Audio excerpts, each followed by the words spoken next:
Hi, this is Roderick from Toy Master Video Magazine, still here at ToyFair at the Jacob Javits Convention Center in New York City. I'm here with Chris Gann. He's here with his product called Midnight Mirrors. Chris is basically an independent. He's not working for those big companies that are here. I'm not knocking them now. I don't want anybody to think I'm knocking them. I'm not. Great products coming from them also. But we have a lot of independent companies here, toy companies, video game companies, board game companies. They're all here trying to get their product shown and out there for the general public to take a look at. So with that, I'm going to let Chris here tell us about Midnight Mirrors. What's going to be happening with it, what he wants to have happen with it, and what he can tell us. Chris. Thank you for that. Actually, this is a 2-for-1 weekend for me. I'm actually at ToyFair, and at the same time over in Brooklyn, they have PonyCon going on. So I was just over at PonyCon speaking there with the Bronies and the Pega Sisters, and that was quite a treat. The bottom line is I started the Midnight Mirrors line in December of 2013, and I created these guys. Well, really, the inspiration was the Brony and the Pega Sisters movement.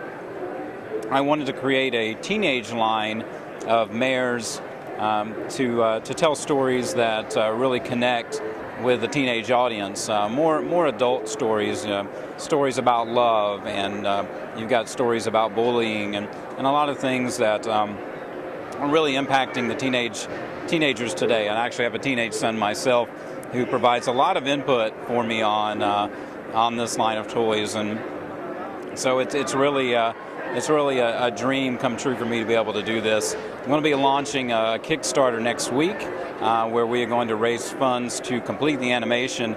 Right now, you can actually see the trailer online.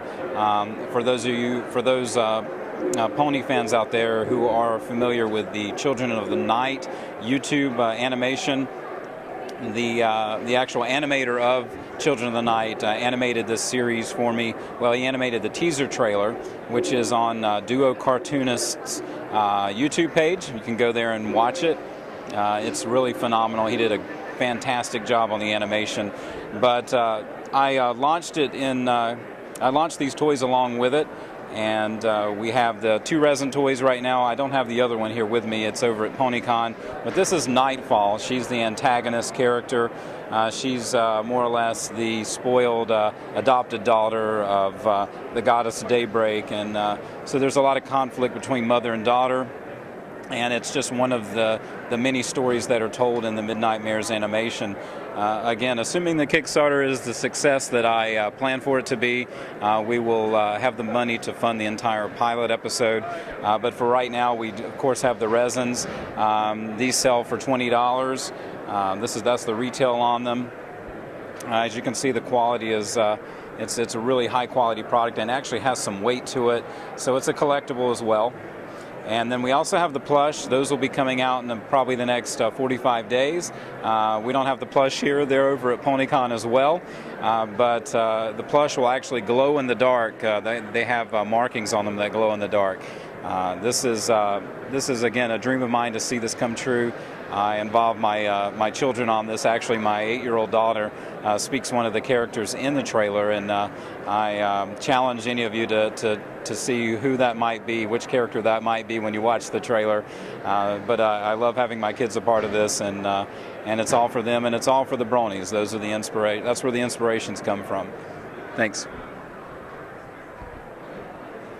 Now, Chris, what's the origin about her? I mean, does she have superpowers or anything like that? Magical powers or anything like that? Sure. Basically, when Nightfall is of the regular world, and when she's adopted by the goddess, she takes on she walks in both worlds, basically. She takes on some of her mother's powers, but she also has a degree of humanity, if you would, to her.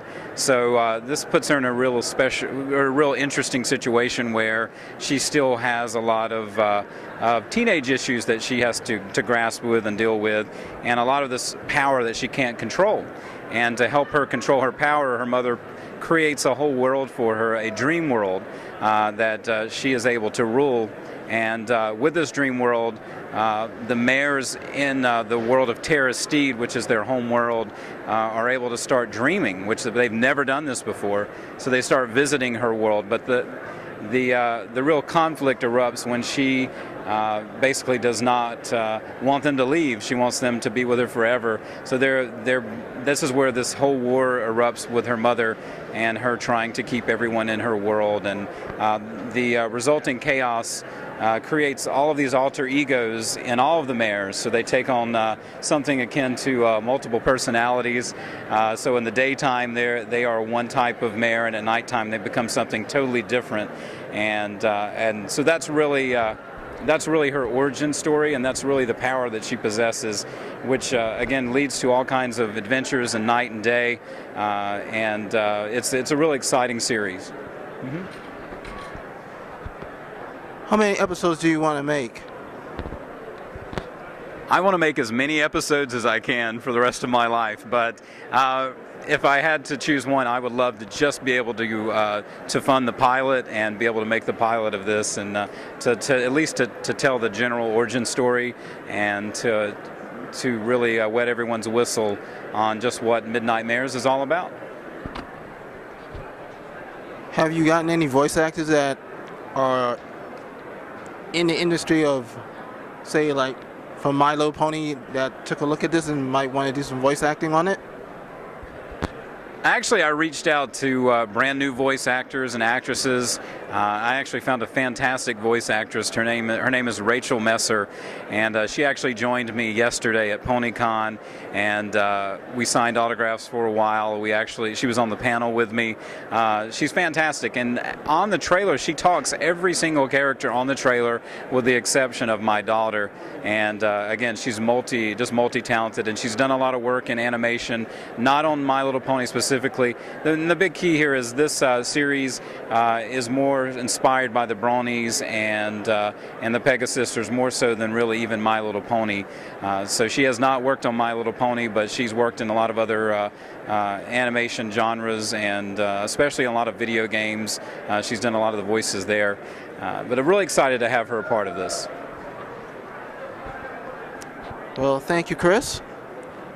And I'm Roderick from Toy Masters Video Magazine here at ToyFair 2015 at the Jacob Javits Convention Center. With that, I am out of here this time, for real.